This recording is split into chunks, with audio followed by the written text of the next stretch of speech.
Saya ingatkan lagi kepada Ustadz Adi Hidayat, jangan sekali-kali mengatakan Kiai Haji Hasyim Asy'ari, Kiai Haji Ahmad Dahlan itu Ba'alawi. Jangan sekali-kali mengatakan Aulia Utis Ati itu adalah Ba'alawi, kalau belum sepenuhnya mengerti dan meneliti. Karena apa? Itu akan menjadi dosa jariah kalian. Jadi panjenengan malas, Gus Bah juga malas untuk mengkaji, ya. Seperti ini namanya ngaji, gitu loh. Jangan hanya pintar ngomong saja. Ini namanya ngaji, membanding antara satu kitab dengan kitab yang lain, kitab yang lama dengan kitab yang baru, karya siapa, lalu diteliti. Kalau memang ada perbedaan, cari manuskripnya. Nanti insya Allah manuskripnya akan kami bagikan. Tapi kapan-kapan. Ini cukuplah cetakannya saja. 100.000 makom kewalian ya ditambahi menjadi 247.999. Katanya Imam Abdul Wahab Asy-Sya'rani. Padahal beliau tidak mengatakan. Ini namanya fitnah. Gitu. Kanjeng Nabi ya begitu. Difitnah.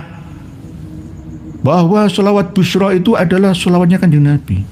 Bukan sholawatnya putranya Habib Hasan Baharun Dalwah, bukan. Tapi itu asli redaksi dari Kanjeng Nabi, asli.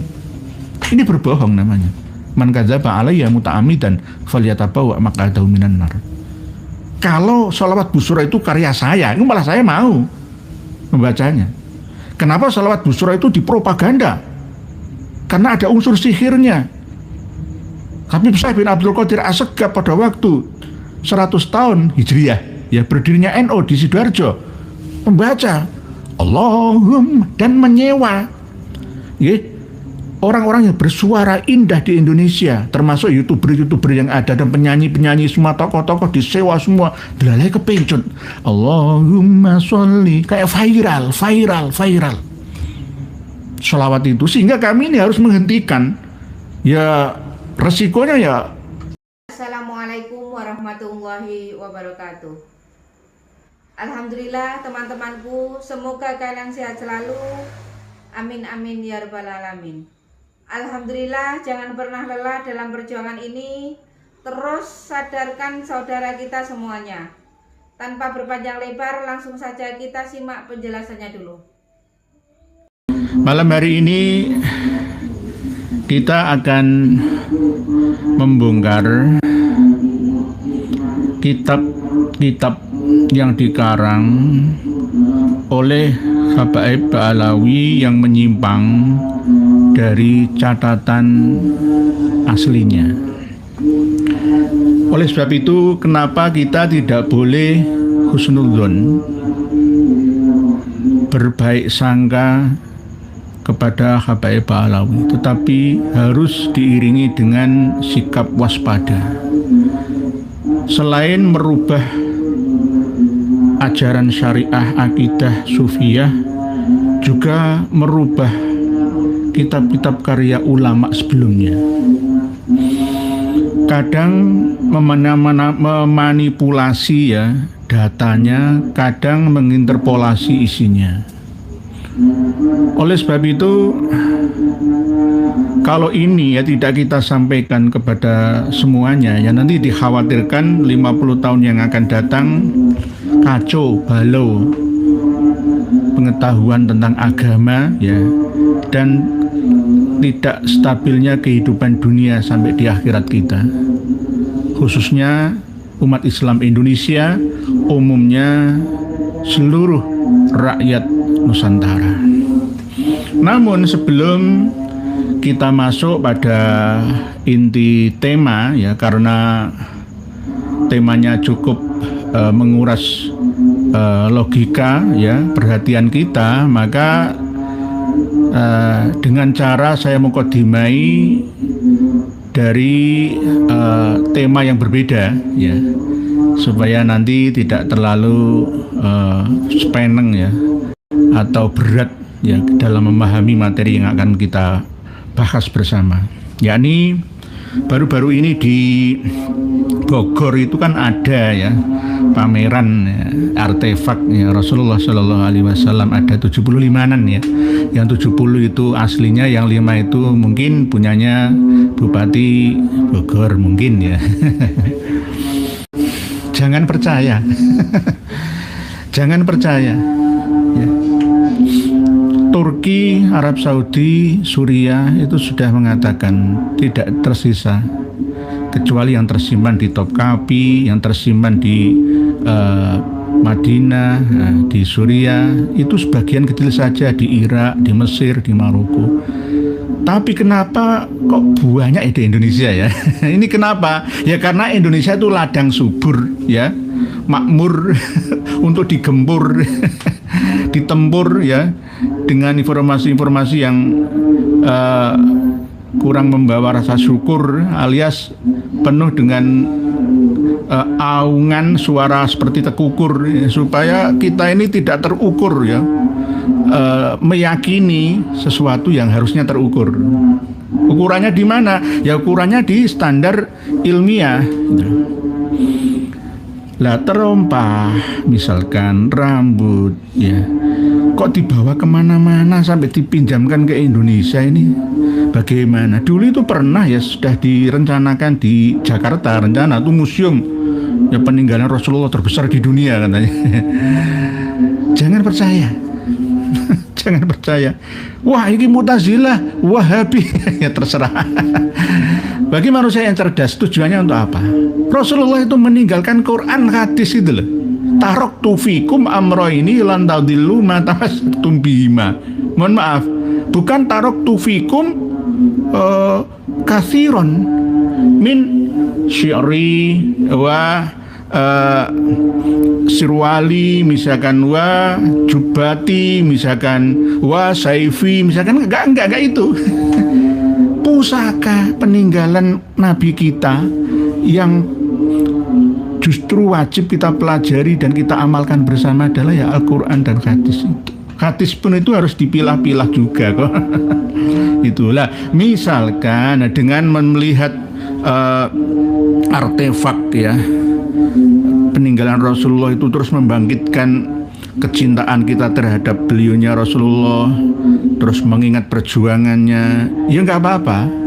Tetapi kalau sampai mengeluarkan biaya yang tak terhingga ya tinggalkan saja. Lebih baik membaca sholawat kepada Nabi kita, baca Quran 1 huruf 10 kebaikan pahalanya ya, kan jelas. Membaca hadis seakan-akan kita ini duduk bersama Nabi kita ya, seperti itu aja itu. Apalagi nanti kalau misalkan kita terlalu terlena ya, sekelas ulama terkenal Nusantara saja ya bisa terbuai oleh penipuan panitia ya, sampai mencium-cium sesuatu yang bukan asli ya dari Nabi kita, hanya kayak sesuatu yang digandakan kemungkinan bentuknya sama seperti itu, misalkan terompahnya Rasulullah misalkan.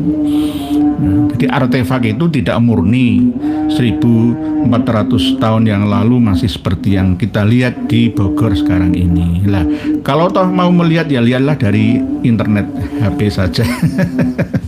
Dan ada lagi ini dari Pak Busroroto. Lama-lama Bogor bikin Ka'bah tandingan produk bal.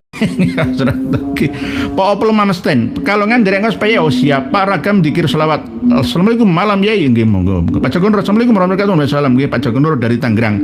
Saya seperti guru saya Pak Joko Samad ini namanya, sama dari Tangerang. Pak Kakang, firman Tuhan dari nama mulia Kanjeng Nabi sallallahu alaihi wasallam saja berani dan tega mereka manipulasi, apalagi yang lain nggih. Apalagi kitab-kitab ini nanti yang kita akan bahas bersama. Bahkan ada wahyu lagi yang langsung dari ilahi itu juga ada. Nanti kita bahas lagi. Hadis Nabi apalagi. Jadi ini yang harus kita waspadai. Pak Denan Cecep, itu si Bahar Demit gimana kabar selanjutnya ya? Apakah aparat kita takut gualat oleh doktrin-doktrin KB Alam yang sudah membelenggu alam bawah sadar sebagian aparat kita nih? Kelemahan aparat kita itu kurang mencintai negaranya. Hubbul waton minal iman seperti yang digaungkan oleh Nahdlatul Ulama melalui Romo Kiai Haji Abdul Wahab Hasbullah. Pak Denan Cecep nggih. Pak Papa Zara Insight. Assalamualaikum Romi Nur. Waalaikumsalam. Sehat selalu nggih. Kula absen rumien teng mriki nggih. Oh nggih monggo silahkan tafadhol ya Habib. Charlie Al-Jailani Al-Indonesi.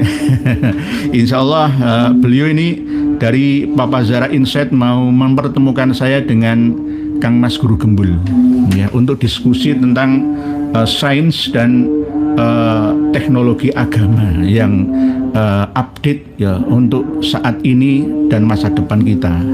Jadi saya kagum dengan pemikiran Dik Ja'far Rohadi ya, yang visioner seperti itu.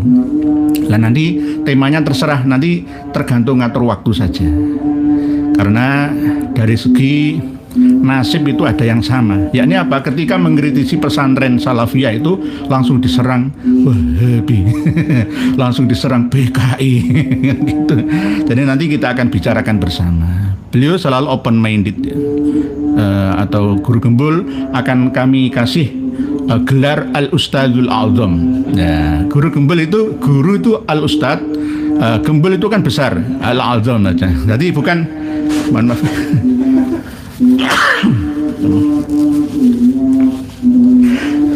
Alhamdulillah. Gembul itu besar. Ya guru besar juga bisa. Jadi Al-Ustadzul A'zam Ja'far Rohadi from mana ya? Jakarta pun Depok atau Bandung kok, Cimahi atau mana? Jadi Al-Ustadzul A'zam Indonesia itu Guru Gembul. Nanti insya Allah terima kasih Pak Lencai Boncai Baru. Terima kasih Pak Lencai Boncai ini mengingatkan saya, WA ke saya ada Hijau Raya, wajah Hijau Raya itu kemungkinan itu robot ya. Wong desa. Assalamualaikum. Sebamban kalau salah. Oh Sebamban. Dulunya sebelum berdiri kerajaan Al-Idrus di Batu Licin itu ada Habib Ali ya, Al-Idrus itu kan dari situ bapaknya ya, pendiri dari Al-Idrus, istana Al-Idrus Batu Licin di Kalimantan Selatan itu. Dari Sebamban, terima kasih Pak Ahmad Saleh Ustadz Gembul. Kalau makan nambah enggak, beli itu diet atau diet. Nanti Al-Ustadzul A'zam Indonesia itu adalah Guru Gembul. Mohon diviralkan. Pak Anil atau Nandura Ananas. Assalamualaikum. Kalau tim nyimak yai, siap semoga untuk menyadarkan saudara Mukipin. Oh siap, dari Kalimantan Timur. Siap mendadak ikut ngaji bersama Pak Kadek. Assalamualaikum ya, izin nyimak yai. Saking Gresik menganti tonggone Kang Gus Khairi. Oh siap tunggu nih Gus Khairi, temannya Pak Kades. Siap Pak Kadek. Pak Muhammad Nabi Muiz, benarkah Imam Ghazali menyatakan kalau hadis itu sahih walau dari Mu'tazilah atau Syiah, terimalah.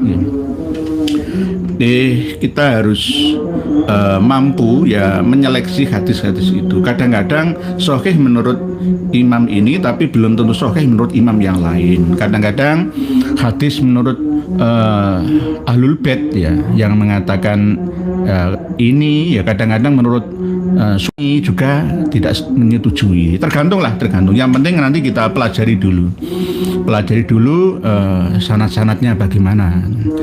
Biasanya kalau perawi dari Syi'i Ja'fari atau mazhab Ahlul Baiti itu lebih singkat, langsung sampai Imam Ja'far Shadiq, Muhammad Al-Baqir, Ali Zainal Abidin, itu cepat. Jadi tidak terlalu banyak perawi. Pak Zenaster, asli nama asal-usul kecamatan Bangil saja dimanipulasi, apalagi si kitab. Bangil, Mbae wong angel. Bangel, Mbae wong angel. Londo dulu itu mengatakan yo sulit menundukkan Bangel itu. Akhirnya Mbae wong angel. Jadi bukan Bakil. Epi Mas Pia, Assalamualaikum. Banten nyimak PO ya. Pak Ting idiot. Jadi tanya, sejarah Tanah Ambal dikuasai orang-orang Arab itu gimana dulunya? Sudah pernah kita bahas dan nanti kita bahas lagi. Pak Tik. Kembali ke tema. Sebelum tema, tadi saya sudah berbicara tentang mukaddimah dari pameran artefak peninggalan Nabi kita. Ini tadi Pak Tudinius, Assalamualaikum ya rekan-rekan YouTube sekalian. Oh monggo Pak Tudinius, biasanya setelah ini nanti beliau akan live stream. Ikuti Pak Tudinius. Nanti akan ada bahasan juga selang-seling tentang larangan wali kota Medan yang melarang jual daging babi di bulan Ramadan. Nah ini nanti kita bahas bersama. Jadi kita ini gaduh-gaduh, gaduh-goda. Semuanya insya Allah kita bahas bersama. Tidak hanya masalah nasab saja. Para pemirsa dan pendengar semua, kita mengenal seorang tokoh sufi ya, abad 16-an Masehi. Kalau Hijriahnya ya abad 10-an ya. Namanya Syekh Abdul Wahab Asy-Sya'rani. Syekh Abdul Wahab Asy-Sya'rani itu dari Mesir, mazhabnya Syafi'i. Torekohnya itu Syadzili dan Sya'rawiyah, Syadziliyah dan Sya'rawiyah. Jadi kalau kadang-kadang ada keterangan Syekh Abdul Wahab Asy-Sya'rawi, itu nggak apa-apa, sama ya Asy-Sya'rani itu, karena Sya'ron itu nama dukuh dusun yang ada di Mesir sana. Sya'rani. Torekohnya Sya'rawiyah, mendirikan tarekat Sya'rawiyah. Jadi Syekh Abdul Wahab Asy-Sya'rawi bisa, Syekh Abdul Wahab Asy-Sya'rani bisa. Beliau waktu masih kecilnya itu sudah belajar agama tekun, ya. Termasuk beliau itu keturunannya Sayyidina Ali dari jalur Muhammad al-Hanafiyah. Jadi tidak ada hubungannya dengan Kanjeng Nabi. Resmi murni Bani Alawi dari Ali bin Abi Thalib. Beliau umur 8 tahun itu ada yang mengatakan sudah hafidhul Quran. Terus ngapalno alfiyah, juga belajar dari guru-guru fikih, hadis dan lain sebagainya. Mazhabnya Syafi'i, termasuk Syekh Zakaria Al-Ansori itu. Dan pernah punya keramat ketika terjun tenggelam di Sungai Nil itu ditolong sama buaya, nggak dimakan. Nah, itu termasuk keramat beliaunya. Terus beliau juga tidak mau dicium tangannya sebenarnya. Beliau itu seorang yang ya zuhud dan wirai luar biasa. Abdul Wahab Asy-Sya'rawi atau Asy-Sya'rani itu memiliki banyak karya. Ya, yang saya sampaikan di sini karya beliau yang bernama Tambihul Mughtarin saja. Yang lainnya banyak, nanti kita bahas lagi. Kitab Tambihul Mughtarin ini peringatan bagi orang-orang yang terbujuk, terayu, ya mungkin oleh dunia, hawa nafsu. Tambihul Mughtarin ini karya dari Al-Imam Al-Kutub Abil Mawahib Abdul Wahab bin Ahmad bin Ali Asy-Syafi'i Al-Misri Al-Ma'ruf bis-Sya'rani. Jadi Imam Asy-Sya'rani terkenalnya. Nah, ini Qarnil Ashir atau akhir dari abad ke-10 Hijriah. Beliau menulis kitab Tambihul Mughtarin ini membahas tentang konsep-konsep tasawuf. Dan di antaranya ada keterangan tentang bahwa orang yang sudah mencapai tingkatan bisa mendengar langsung, bercakap-cakap dengan Nabi kita, atau bertemu langsung melalui yaqozotan dengan Kanjeng Nabi kita. Itu adalah orang yang sudah mencapai derajat 147.999 makom kewalian. Ini nanti kami sampaikan kitab Tambihul Mughtarin kepada panjenengan di bawah video kita di haizin.com.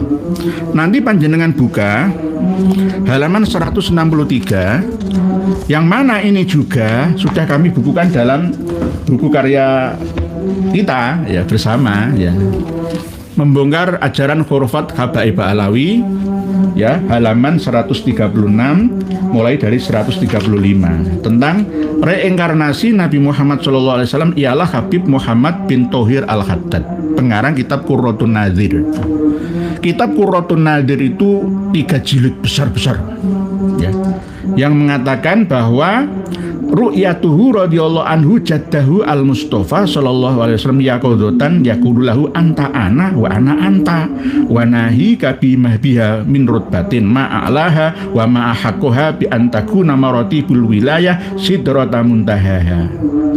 Beliau Habib Muhammad bin Thohir Al-Haddad melihat kakeknya Al-Mustafa Rasulullah sallallahu alaihi wasallam dalam keadaan terjaga, dan Rasulullah berkata kepadanya, engkau adalah aku dan aku adalah engkau ya, dan cukuplah ini sebagai kedudukan betapa tingginya dan betapa layaknya ia menjadi batas tertinggi dari seluruh tingkat kewalian.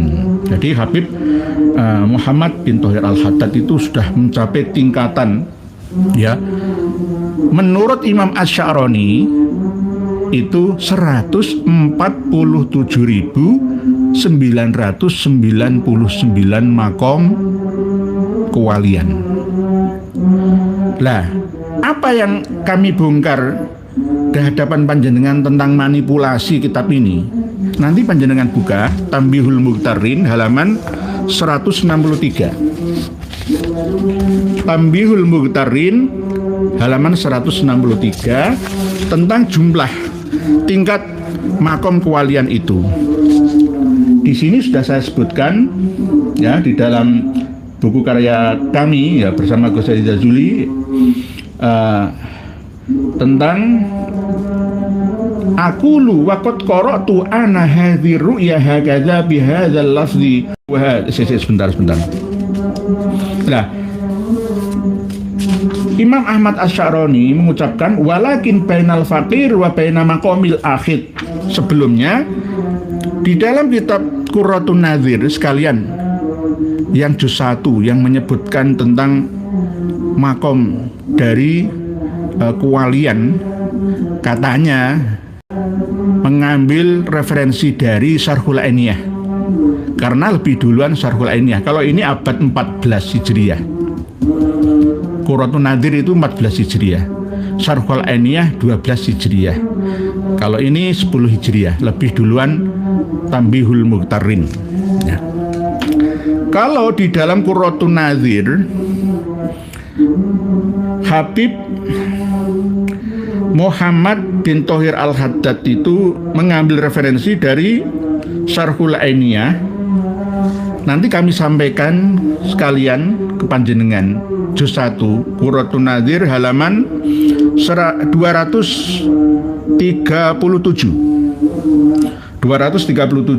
Kalau di tempat kitab atau buku kami di membongkar ajaran Khurafat Kabaib Ba'alawi itu 238. Al-Faslus Sabi, fasal yang ke-6 fi dzikril mangkibah al-azimah. Seterusnya qala Sayyidi Al-Qutub Ahmad bin Zain Al-Habsyi.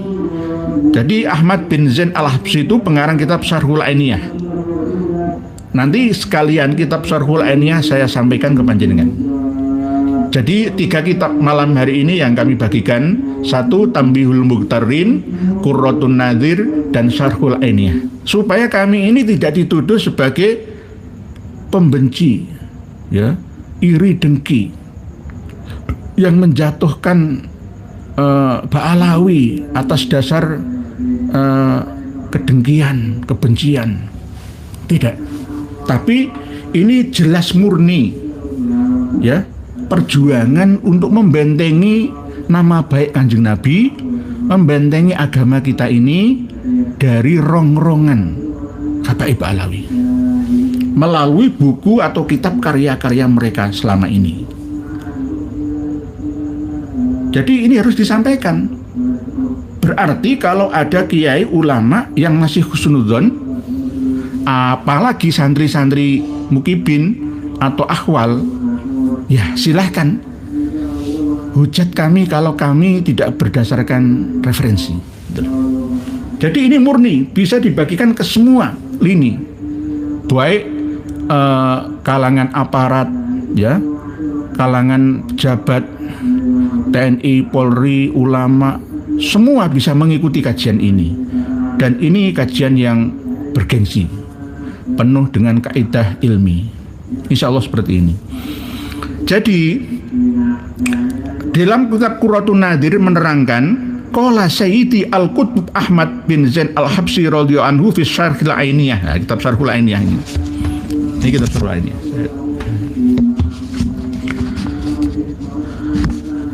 Wa qad dzakara Asy-Syaikh Abdul Wahhab Asy-Sya'rani, ya, di dalam kitab Tambihul Mughtarin, ya. Syekh Abdul Wahhab Asy-Sya'rani berkata, menyebutkan annahu la yasilu ila maqamil akhid an Rasulillah sallallahu alaihi wasallam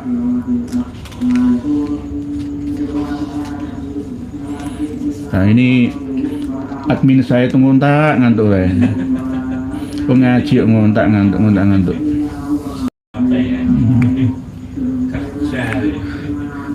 An Rasulullah sallallahu alaihi wasallam bahwa sesungguhnya tidak sampai pada makam atau kedudukan bisa mengambil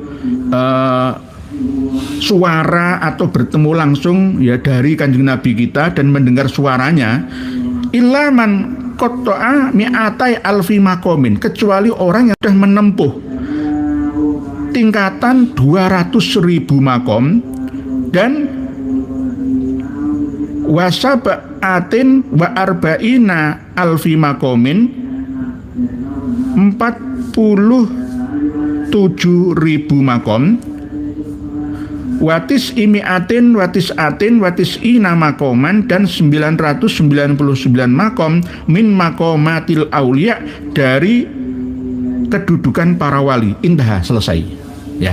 Jadi di dalam Qurratun Nadhir juz 1 halaman 237 nanti kami sampaikan di bawah video kita untuk membuktikan apakah saya yang berdusta atau Habib ya, pengarang Qurratun Nadhir yang berdusta. Pengarang Qurratun Nadhir tidak berdusta karena mengambil referensi dari Syarhul Ainiyah sebelumnya, kitab sebelumnya. Jadi terus dinukil terus gitu. Nah, sekarang kita buktikan di Syarhul Ainiyah halaman 146. Halaman 146. Nanti dengan buka sendiri. Oke, kami sertakan juga di haizin.com. Wa qad dzakara Asy-Syaikh Abdul Wahhab Asy-Sya'rawi. Kalau di sini Asy-Sya'rawi, enggak apa-apa. Asy-Sya'rani dengan Asy-Sya'rawi itu sama. Asy-Sya'rani itu Sya'ran itu desa. Kalau Asy-Sya'rawi itu ya kemungkinan dari desa pula, tapi torekohnya Sya'rawiyah. Annahu la yasilu ila maqamil akhid an Rasulillah. Jadi Qurratun Nadhir itu murni mengambil referensi dari Syarhul Ainiyah. Ya. Terus wasima sautihi birraddi alaihi assalamu illa man qata ami atai alfi maqamin. Jadi Syarhul Ainiyah itu menyebutkan 247.999 makom min makomatil aulia. Syarhul Ainiyah ya. Qurratun Nadhir sama karena mengutip sama-sama dari klan Ba'alawinya. Sekarang kita buktikan apakah Syekh Abdul Wahhab Asy-Sya'rani atau Syekh Abdul Wahhab Asy-Sya'rawi berkata seperti itu. Kalau tidak berkata seperti itu berarti bohong. Syarhul Ainiyah bohong, Qurratun Nadhir bohong. Orang yang suka berbohong itu berarti ya dajjal, pendusta. Sebelum kita bahas masalah bohong-bohongan ini, terlebih dahulu saya membaca tulisan panjenengan dulu. Pak Ahmad Saleh, bagusnya Romaldoni. Kalau Romaldona selanjutnya Sanata cari aja di YouTube-nya Sanhyoyeng. Kalau saya ya nama itu Somagutin an ada Ifardi Syari Romaldoni hadis Sanati. Ini saja. Pak Warcal Jaya, Mbak Yai bisa jelaskan dikir fidaan 100.000 Qulhuwallahu ahad itu biasanya kan kalau orang-orang desa itu pakai kerikil, terus nanti setiap satu kerikil dibacakan Qulhuwallahu ahad selama 7 hari berturut-turut ya. Itu kalau masalah memperingati 7 hari itu ada ijtihad dari Imam Sufyan Ats-Tsauri bahwa selama 7 hari orang yang mati itu diuji di dalam kuburnya. Oleh sebab itu keluarganya harap untuk mendoakannya. Akhirnya ada acara tahlilan ya, yasinan, fidaan ya, mulai dari 1 sampai 7 harinya. Itu bukan hadis tetapi ada pendapat ulama sufi. Kalau nggak setuju ya rasa dilakoni, gitu aja kok repot. Kan gitu nggih. Gak usah dibahas masalah khilafiyah yang terlalu nggak lumrah nggih. Silahkan dilakukan. Pak bin Bas, Bib Gavin, Bib Jes, Bib Bang Brod siapa? Pak Iwanur Adiansah. Makam Ahmad bin Isa saja berani mereka buat cuma berdasar ilmu kasyaf. Ahmad bin Isa wafat abad 4 Hijriah ditemukan dan dibuatnya pada abad 10 Hijriah nggih. 602 tahun menurut Qiladatun Nahar. Kalau menurut Fathur Rahimur Rahman 544 tahun. Belum ditemukan, masih belum ditemukan. 544 tahun itu belum ditemukan. Jadi baru sekarang kalau dihitung itu ya 150 tahun belakangan. Gitu. Nah, yang belum kami sampaikan di video yang kami tampilkan kitab Idamul Qut itu kan makam palsu Imam Ubaidillah bin Ahmad bin Isa itu yang di Bor itu. Nanti tolong admin kalau ada waktu dibuatkan video yang menampilkan langsung Bor atau Sumal. Jadi Habib Abdurrahman bin Ubaidillah As-Segaf sendiri mengatakan bahwa makamnya Imam Ubaidillah itu buatan jahalah fi Hadramaut. Buatan orang-orang bodoh di Hadramaut itu. Jadi membuat masyhad atau petilasan di Bor itulah makamnya itu di Sumal, meninggalnya di Sumal. Kemarin saya pernah menyampaikan antara Husayyisah dengan Tarim itu kalau diluruskan ya antara 12 km, tapi kalau jalan sekarang itu 24 kilometeran, 25 kilometeran lah. Ya, mulai dari Husayyisah makam Imam Ahmad Al-Abbah itu katanya sampai ke kota Tarim. Kalau perbatasannya 12 km lah. Kemarin saya mengatakan 6,5 mil ya. Bisa juga kilometernya ya antara segitulah. Nisfu marhalah, separuh dari perjalanan onta pada waktu dulu iring-iringan kuda dan onta di gurun-gurun pasir yang ada. Jadi begitu nggih. Pak Busoro, gen pendusta yaitu gen Pak Alawi. Berita Number Wahid, saya punyanya buku Khurafat Kabaib. Oh siap Pak, Berita Number Wahid sudah beli nggih. Bagi yang belum beli silakan beli nggih untuk investasi anak cucu kita generasi nggih. Pak Mariono Rio, Assalamualaikum warahmatullahi wabarakatuh. Dari mana yo siap. Pak Cecep Adenan, saya selalu nggih panjang umur, lancar rezekinya, berkah dan sukses fid dharain amin nggih. Fid dharain dunia akhirat amin. Matur suwun matur Pak Busoro. Nggih. Kembali ke tema. Coba dengan ingat-ingat, menurut Habib Ahmad bin Zain Al-Habsyi dalam kitab Syarhul Ainiyah bahwa Syekh Abdul Wahab Asy'arawi atau Syekh Abdul Wahab Asy'arani itu mengatakan orang yang sudah level makom akhid an Rasulillah bisautihi biru'yatihi yaqodotan, yaitu orang yang sudah mencapai makom 247.999 makom. Katanya mengambil referensi dari kitabnya Asy-Syaikh Abdul Wahab Asy'arani yang bernama Tambihul Mughtarin ini. Sekarang kita buktikan siapa yang berbohong. Kita buka kitab Tambihul Mughtarin, halaman 163 ya. 163 kitab Tambihul Mughtarin. Langsung saya sampaikan ucapan beliau, kultu ya. Aku Syekh Abdul Wahab Asy'arani berkata, walakin bainal fakir wa baina maqamil akhid an Rasulillah sallallahu alaihi wasallam wa sama'i sautihi birraddi ala sallama alaihi mi'atu alfi maqamin ya. Mi'atu tadi kan mi'atai 200, sekarang mi'atu alfi maqamin wa sab'atun wa arba'una alfa maqamin wa tis'u mi'atun wa tis'atun wa tis'una maqaman. Faman idda'a dzalika talabnahu bihadhil maqamat fa idza ra'aynahu la ya'rifu kadzabnahu fi da'wahu dzalik. Aku Syekh Abdullah Asy'arani berkata, namun antara orang fakir atau penempuh jalan spiritual, ini bahasa sufi kan. Fakir itu bukan fakir miskin, bukan. Sama dengan abid itu bukan seperti orang yang beribadah, bukan. Tapi abid itu orang yang sangat menghamba kepada Tuhannya. Dan di antara kedudukan mengambil langsung dari Rasulullah SAW serta mendengar suaranya, menjawab orang yang memberi salam kepadanya, ya, kepada Rasulullah, terdapat 147.999 makom. Nambah-nambahi dewe. Syarhul Ainiyah nambahi 100.000, Qurratun Nadhir nambahi 100.000. Mana yang benar? Ya yang benar ya Tambihul Mughtarin ini. Tambihul Mughtarin ini.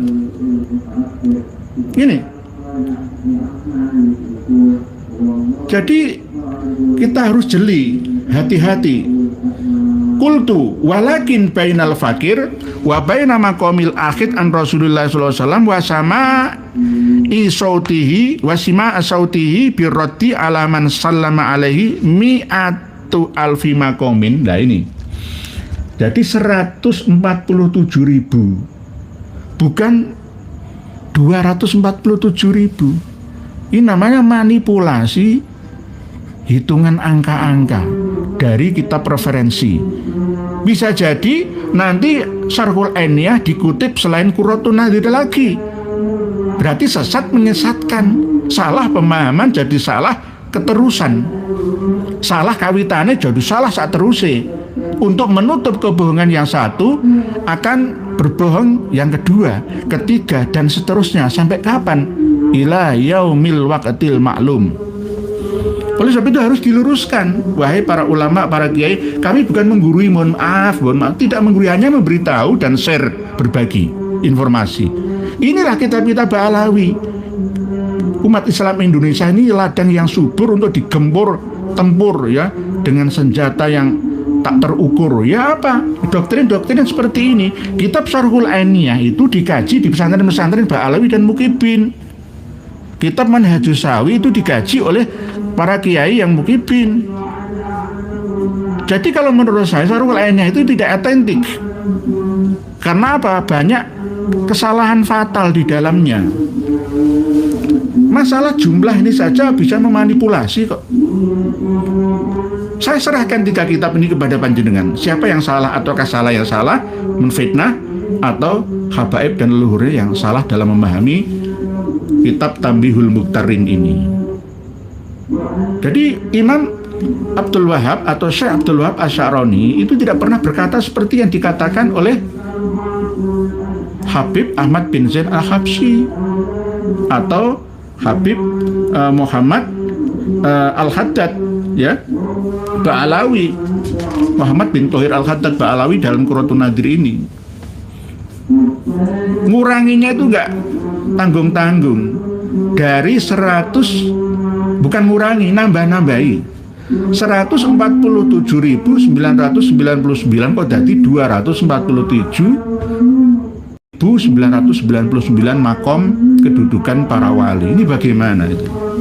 Sama seperti ketika kita memahami, meneliti kitab Al-Burqatul Musyiqah, katanya Al-Janadi mengatakan, Asy-Syirji mengatakan, bohong, enggak, klaim-klaim sepihak saja. Terus dan terus seperti ini. Jadi nanti dengan buka Tanbihul Mukhtarin halaman 163 mulai dari Waqat Nakola, kalau ingin ringkasnya langsung kultu, walakin bainal fakir wa baina maqamil akhid an Rasulillah sallallahu alaihi wasallam, dan seterusnya. Bagi yang sudah punya kitabnya dibuka, bagi yang sudah punya buku saya dan buku saya Jazuli dan kawan-kawan 135 sampai 136. Membongkar ajaran khurafat Habib Ba'alawi. Sudah saya tuliskan di situ.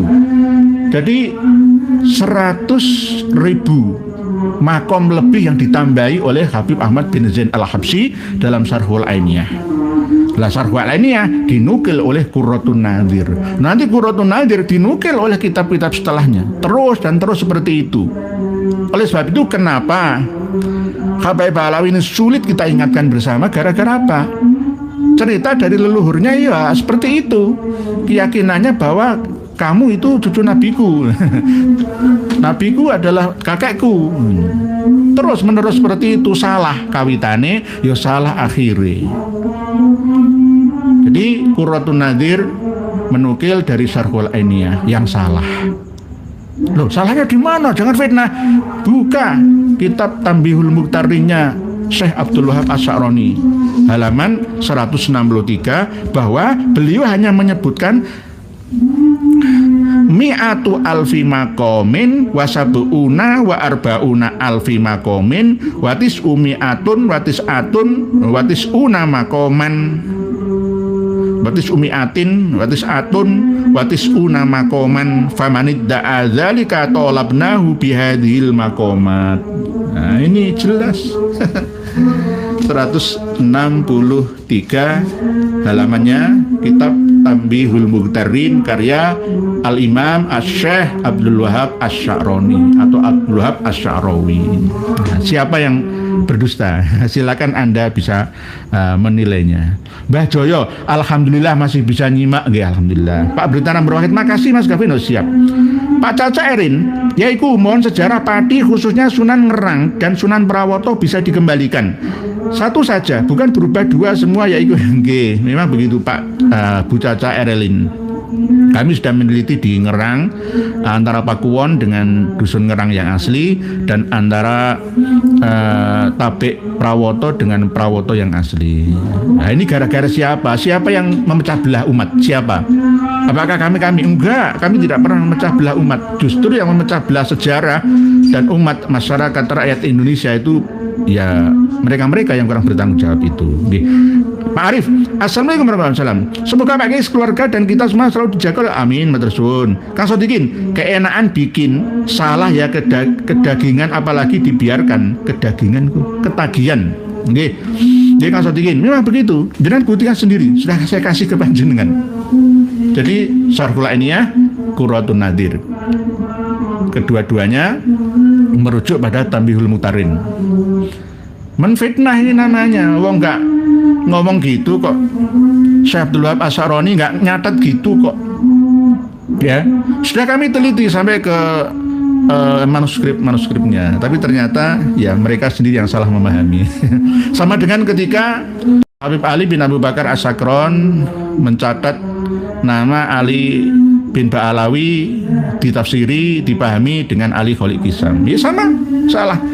Sama dengan kalau sekarang ya Kang Mas Rizik Syihab memahami kitab Al-Bidayah wan Nihayah yang menulis tentang Sayyidina Ali laisa min ahlil baiti, dipahami langsung begitu gitu loh. Ini namanya orang yang kalau seperti membaca Al-Quran itu nggak sampai khatam atau nggak sampai lengkap ayatnya. Misalkan membaca surat Al-Ma'un. A'udzu billahi minasyaitonir rajim. Bismillahirrahmanirrahim. Ara'aital ladzi yukadzibu biddin fadzalikal ladzi yad'ul yatim wa la yahuddu 'ala ta'amil miskin fawailul lil musallin. Shadaqallahul azim. Sama seperti itu. Bahwa kecelakaanlah atau celaka bagi orang-orang yang sholat. Shadaqallahul azim. Enggak diterusno. Maksudnya apa? Musallin sing celaka itu seperti apa? Enggak diterusno. Ya sama dengan ketika memahami kitab itu loh. Dari satu sisi tidak membandingkan dengan mengambil referensi dari sisi-sisi yang lain. Membaca kitab Al-Bidayah wan Nihayah tetapi hanya satu cetakan dan tidak membaca kalimah-kalimah sebelum dan sesudahnya. Sehingga langsung menyimpulkan Imam Ibnu Katsir itu tidak mengakui bahwa Sayyidina Ali itu min ahlil baitin Nabi. Ngono iku ngomongnya mantep, madep. Ya ini sesat, menyesatkan muridnya, menyesatkan mukibinnya, menyesatkan pengikut-pengikutnya. Dosanya bagaimana kalau tidak diralat? Jangan malu. Kang Mas Rizik Syihab harus mau ya merevisi ucapannya dan pemahamannya. Gitu loh. Imam Ibnu Katsir tidak mengatakan itu. Imam Ibnu Katsir itu hanya menukil ucapan dari Khalifah Bani Fatimiyah di Misriyah atau Mesir bahwa Ahlul Bait Nabi itu tidak bisa menjadi penguasa tanpa dukungan sokongan dari lainnya. Karena sahabat Utsman bin Affan dan sahabat Ali karramallahu wajhahu pernah berkata bahwa memang ya dzurriyyah Rasulullah atau Ahlul Bait Nabi itu tidak bisa menjadi penguasa yang sejati tanpa pendukung lah ya, tanpa didukung ya. Karena memang terbukti Sayyidina Utsman juga tidak lama digoyah kekuasaannya, Sayyidina Ali juga digoyah kekuasaannya, tidak lama bertahannya itu. Pak Syarif Nur Zaman menukil kitab tapi diselewengkan. Nggih, Pak Syarif Nur Zaman ini namanya tidak melakukan kejujuran ilmiah. Pak Syarif Nur Zaman ini nggak boleh. Seperti saya misalkan, saya menukil referensi dari kitab-kitab yang ada di membongkar ajaran Qurrat Ba'alawi ini, terus saya tambah-tambahin sendiri menurut kemauan saya, kepentingan saya. Ya berarti saya melakukan kejahatan, dusta minimal. Kedua, ya kalau sengaja ya jelas dosa jariah selamanya. Lalu yang saya meninggal ini masih ada kok, ya selamanya. Jadi tidak bisa. Seandainya ini disidangkan di mahkamah akademik, misalkan di perguruan tinggi atau mahkamah tinggi agama, mungkin di Malaysia atau di Brunei Darussalam sana mungkin ya, tetap kalah. Syarhul Ainiyah tetap salah, Qurratun Nadir tetap salah. Karena apa? Imam Abdul Wahab Asy'arani tidak pernah mengatakan 247.999 makom min makomatil aulia. Hanya 147.999 makom min makomatil aulia. Nah ini berarti kan nambah-nambahin sendiri. Sama seperti ketika nanti kami teliti ya dan akan menyimpulkan finish kajian kami tentang kitab Manhajus Sawi bahwa Imam As-Sindi itu pernah mengatakan di dalam kitabnya yang mensyarahi atau menakliki Kutubus Sittah misalkan, bahwa satu habib yang bodoh itu lebih terhormat, lebih mulia daripada 70 kiai yang alim selain dari marga habib misalkan. Nggak pernah, itu hanya klaim-klaim, itu sudah biasa. Sudah biasa nggih Pak. Tadi Pak Sarip Nur Zaman nggih. Pak Langkabut, cetakan kitab Minhajus Shawi makin diperbanyak, bahkan saya pun dulu terlanjur membelinya. Sekarang terpajang dan jadi belum terbaca semua, jadi serasa salah beli setelah tahu penggiringan ke Ba'alawi. Nggak apa-apa, jenengan simpan Pak Langkabut. Menyimpan buku yang salah, kitab yang salah itu nggak apa-apa. Bukan untuk diamalkan, tapi untuk dikaji bersama. Nggak apa-apa, disimpan saja. Nanti ada sebenarnya ada baiknya sih, cuma dicampur aduk begitu loh. Syarhul Ainiyah itu bagus, awalnya itu bagus, menerangkan tentang ya syariat, ya hakikat begitu, ma'rifat begitu. Tapi setelah mulai tahap tengah sampai akhirah itu mulai ada penyimpangan-penyimpangan. Itu sudah kebiasaan. Pak Cirogi, KBM sekarang jalannya nunduk, nggak ndongak lagi. Memang orang Quraisy ya katanya, atau Habib itu nggak boleh menunduk. Sekarang menunduk. Nggih, Pak Pari 13 YouTube. Assalamualaikum Pak Yai, izin menyimak dari Kaltim, mohon suatu saat juga bisa mengijazahkan kami zikir atau wirid. Ijazah zikir atau wirid itu yang kuwarid ya, dari Kanjeng Nabi, dari ulama-ulama soleh lainnya. Itu aja, jangan memberatkan. Kemarin ada kawan kami yang minta ijazah Dalailul Khairat ya. Saya juga pernah dapat ijazah itu 3 kali dari guru saya untuk kitab Dalailul Khairat, tapi tidak saya amalkan setiap hari. Kalau dulu saya amalkan setiap hari, sekarang saya amalkan setiap Jumat sekali atau kadang 1 bulan sekali. Kalau misalkan nggak sempat ya 1 tahun sekali. Jadi enak itu loh. Yang penting itu yang wajib-wajib dulu.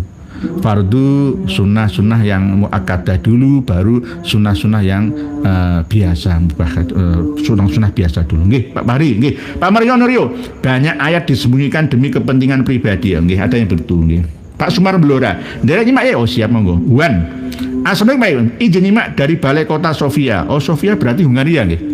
Oh nggih, silahkan. Tafadhol, please Pak Wan dari Sofia.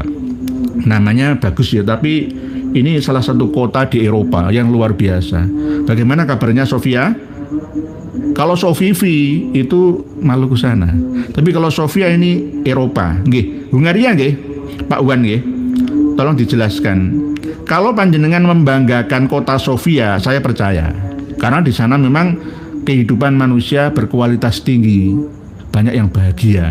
Tapi kalau membanggakan Tarim, itu yang dibanggakan apanya gitu loh.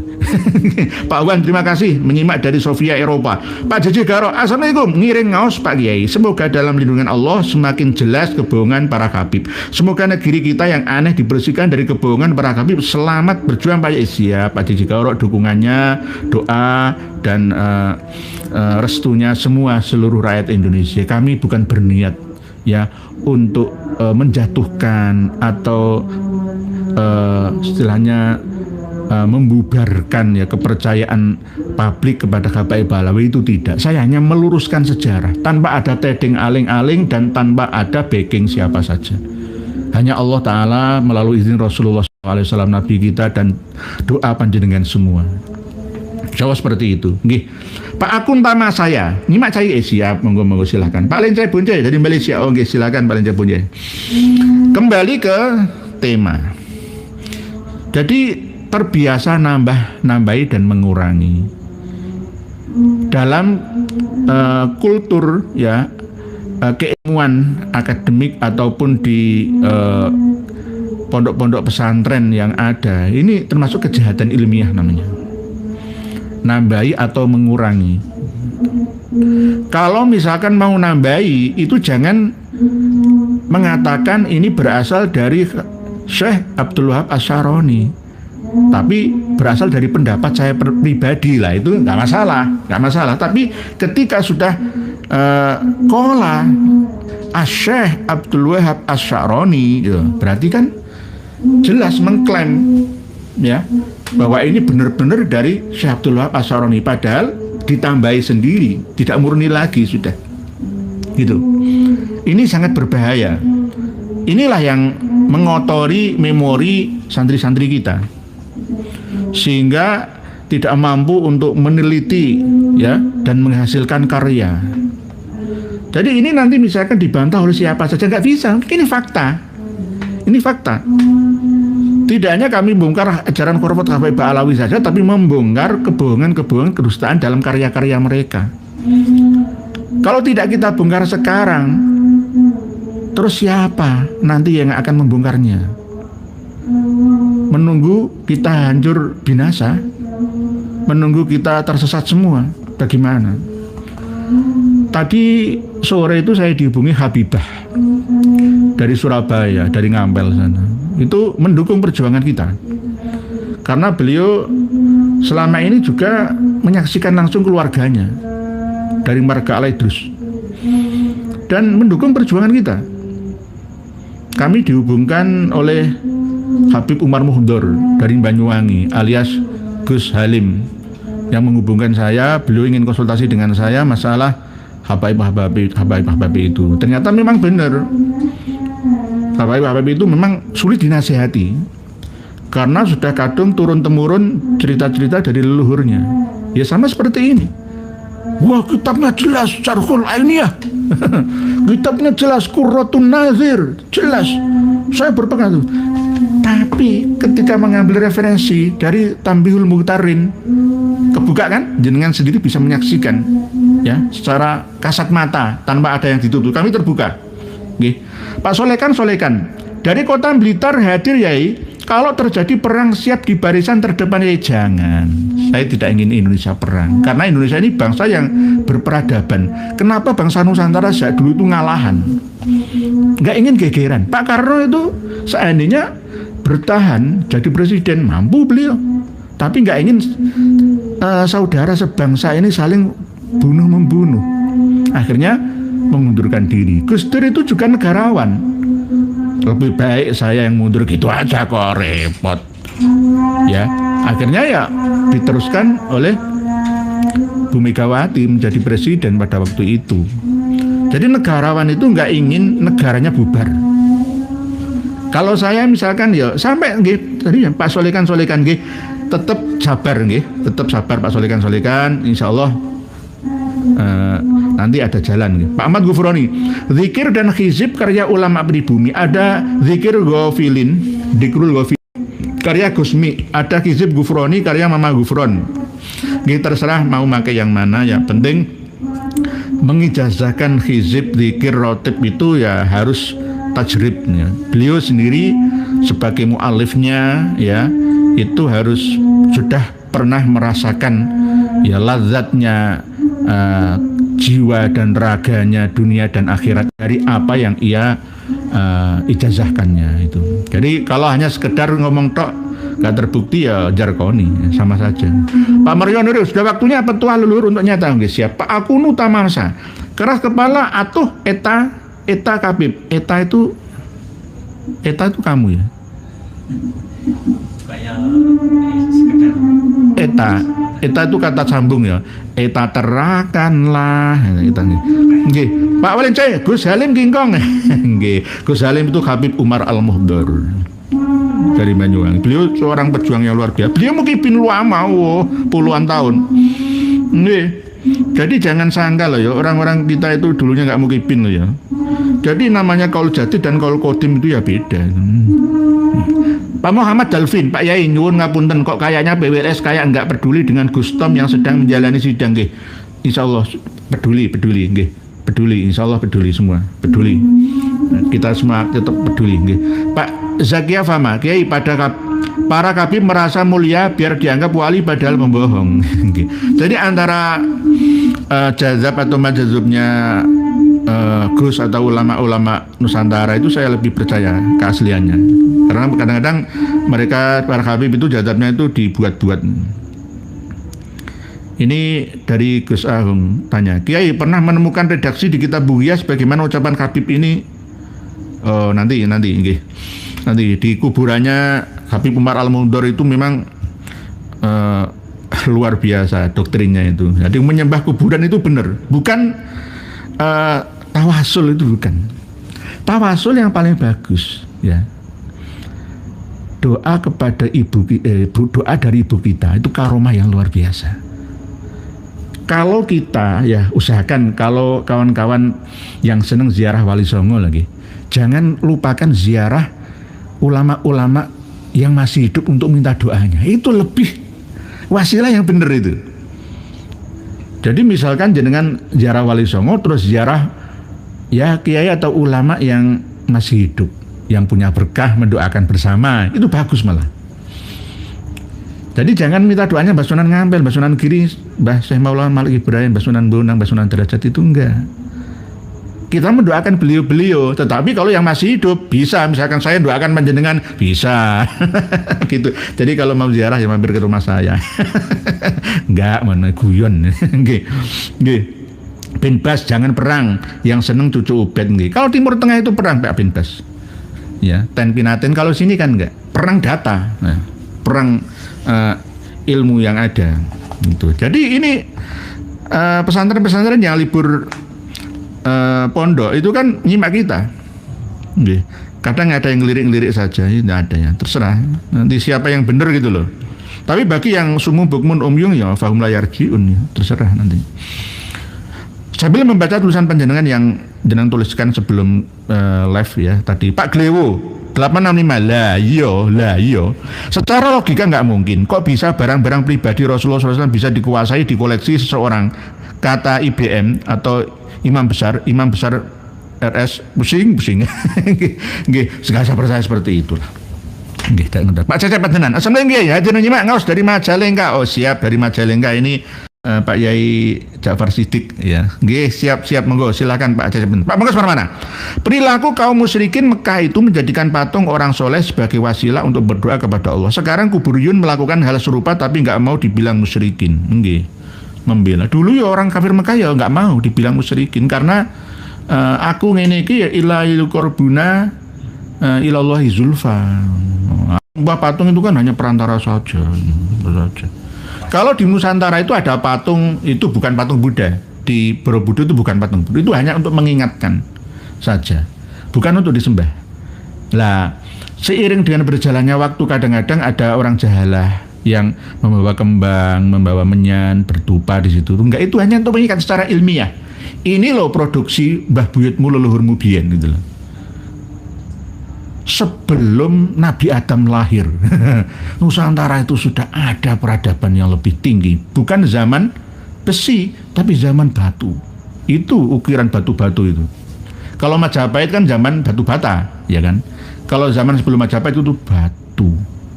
Orang mengatakan andesit gitu ya. Gitu. Ini masih banyak yang belum ditemukan di bawah perut bumi kita. Jadi leluhur kita itu sudah mencapai peradaban tertinggi, cuma kelemahannya itu nggak mau perang, inginnya damai itu. Ya sekarang dijajah Londo ya geleman itu, okay. Dijajah Londo senengan, dijajah Balawi ngono ya, tapi nggak mau dibilang musyrikin, kadang-kadang begitu Pak Mangas Pramana. Kadang-kadang ini tipis Pak Mangas Pramana. Ketika kita mengingatkan kawan-kawan yang senang ziarah makam itu, oh nggak senang ziarah, lah aku senang ziarah. Tapi nggak begitu, kadang-kadang kan begini. Gara-gara putus asa, nggak dapat kerja, nganggur, akhirnya ya ke kuburan. Saya kemarin itu di Ngampel, ketemu sama orang Sampang. Itu di masjid Ngampel itu 6 bulan. 6 bulan. Saya Jumatan di Ngampel. Itu 6 bulan. Ya berarti kan ada masalah keluarga mestinya, entah diusir lah atau kasus apa itu, atau keputusasaan ya, memalukan mungkin apa gitu ya. Ya banyak yang seperti itu. Ya nggak banyak sekali tapi banyak itu aja. Lah kadang-kadang dengan mendatangi makam-makam itu akhirnya mendapatkan keberkahan apa? Keberkahan karena mengenolkan ngoyonya itu, yang akhirnya diberi keberkahan oleh Allah, akhirnya banyak syukurnya itu. Jadi jangan sampai kita meminta kepada kuburan. Nggak usah kita meminta Mbah Sunan Ampel, mendoakan Mbah Sunan Ampel, meniru ajaran-ajaran Mbah Sunan Ampel gitu. Nggih. Sambil membaca tulisan panjenengan. Pak Muhammad Alvin, Pak Yai, nyuwun ngapunten, kok kayaknya sudah tadi. Pak Zara Inset, Wah, wali kutub mukimat semua ngumpul di sini ya. Oh, nggih, ngumpulnya. Ini tidak hanya mukimat muhibin Kanjeng Nabi Muhammad saja, tapi juga muhibin juga banyak yang ngumpul, tapi masih malu-malu kuciang gitu nggih. Bu Senseta, jangankan kalam Syekh Abdul Wahab Asy'arani yang tidak akan berani dipalsukan oleh Habib. Hadis-hadis Nabi saja berani mereka palsukan. Nggih, Bu Senseta. Quran aja bisa dipalsukan tafsirnya. Oh, setiap daerah kalau tidak ada ahlul bait semua akan dihancurkan oleh Allah Subhanahu wa taala. Oleh sebab itu para habib itu harus ada dalam setiap desa, semua isa barokah ahlul bait. Wasafi ahlul baitil mustafa tuhuri hum amanul ardi fadzakiri syubihu bil anjumi zuhuri mithlama Jafi sunani. Kalau alul bait yang asli nggak apa-apa, itu palsu. Ngapusi. Itu innama yuridullahu liyudhiba ankum rijsa ahlal baiti wa yudhhirakum tathira. Itu dipalsukan tafsirnya. Siapapun sholat tanpa mencintai atau membaca doa kepada Habib, maka sholatnya tidak sah. Kamu memahami Al-Quran tanpa melalui Habib, ya sesat kalian. Bukan cerita sesat jenengan ini, karena jenengan memahami Quran tidak melalui Habib. Siapa yang ngerti itu? Jenengan ngerti sendiri. Oke. Berikutnya Pak Lencai Bunde, siapa Ahmad Saleh? Eta itu. Oh, eta itu. Oh, nggih. Tadi maksudnya itu eta. Nggih, gitu. Nuhun, nggih. Nuhun sadayana, nuhun. Nggih, terima kasih. Tangerang Pasar Kemis, nyimak Pak Yai. Oh siap, Pasar Kemis, ada Pasar Rebo, ada Pasar singgahane Pasar Seloso, ya. Ini Pasar Minggu ada, nggih. Wirawiri. Pak C, bisakah Amerika akan hancur sebagaimana yang terjadi di Andalusia, Pak Yai? Nunggu waktu. Kalau kita memahami bahwa Dajjal itu adalah sebuah negara adidaya, maka perlu adanya seorang yang memahami ajarannya Nabi Isa alaihissalam yang akan menundukkan Amerika dan Israel. Karena Eropa pun akan tunduk dengan titahnya, mungkin kepausan di Vatikan atau kepausan di Anglikan, ya kepausan di Ortodok Suriah atau Ortodok Yunani, Ortodok Rusia atau Ortodok Kipti Ethiopia. Ya, kemungkinan juga bisa. Jadi kalau ada yang memahami bahwa Nabi Isa masih hidup dan akan turun untuk membunuh Dajjal misalkan, itu adalah kiasan, metafor ya. Nanti kita ulangi lagi pembahasannya. Sudah pernah kami sampaikan itu, Pak Jai. Jadi bisa juga karena bumi ini berputar. Terus kadang di bawah, kadang di atas, kadang di samping, kadang nyamping. Ini sesuai dengan hukum alam. Dulu negara adidaya itu bukan Mamarika, alias Turki Utsmani. Dulu pernah Mongol juga berjaya. Sebelumnya pada masa-masa purba, negara adidaya itu malah Nusantara. Karena kaya raya sumber daya alamnya dan sumber daya manusianya. Karena terjadi antara 6 sampai 20 kali Moho Paroloyo, yakni kiamat kubro. Akhirnya memulai dari nol kembali. Sehingga sejarawan Indonesia pun mengakui bahwa tahun sejarah kita dimulai dari tahun 78 Masehi itu. Tahun Baru Saka 1 itu. Ya ini perlu kita pahami bersama bahwa kita ini sebenarnya sudah memiliki kalender Nusantara 8.000-an. 8.100-an tahun yang lalu. Pak Jai, seperti itu nggih. Jadi bisa. Semua ada waktunya. Jadi polisi dunia itu akan berganti ya negara. Mungkin gantian Rusia ya. Dulu setelah Turki Utsmani tumbang ya akhirnya Eropa yang berkuasa. Ya'juj Ma'juj itu. Ya'juj Ma'juj itu Eropa itu berkuasa. Lah sebenarnya Amerika itu kan ya Eropa. Oleh sebab itu kalau di surat Kahfi itu tidak ada keterangan Dajjal, yang ada itu Ya'juj Ma'juj. Karena Ya'juj Ma'juj dan Eropa sama. Dan bahkan Turki itu juga sama, satu rumpun bangsa. Oke, Pak Wawan Channel, channel Sampurasun Bayais Rampes, para penonton dan tim kreatif channel ini. Nggih, mengenai pameran artefak seingat saya dulu itu dari Malaysia, Mbah. Apakah tidak di cross check oleh MUI dan ahli filologi arkeologi? Nggih, harusnya ini kerjaan. MUI itu kalau nganu ya nggak bisa. Lalu itu saya itu nggak setuju kalau Pak Prabawa itu mau membangunkan gedung 43 lantai ke MUI, itu nggak setuju saya. Ya, nggak ada kerja nyata, gaji buta itu. Orangnya sudah tua-tua. Yang nom itu ya siapa itu. Jadi sekarang ini kan ada Majma' Fuqaha Nusantara Jawa itu. Lebih baik bangunkan gedung Majma' Fuqaha Jawa Nusantara itu, nggak apa-apa. Jadi ini semua tergantung politik ya.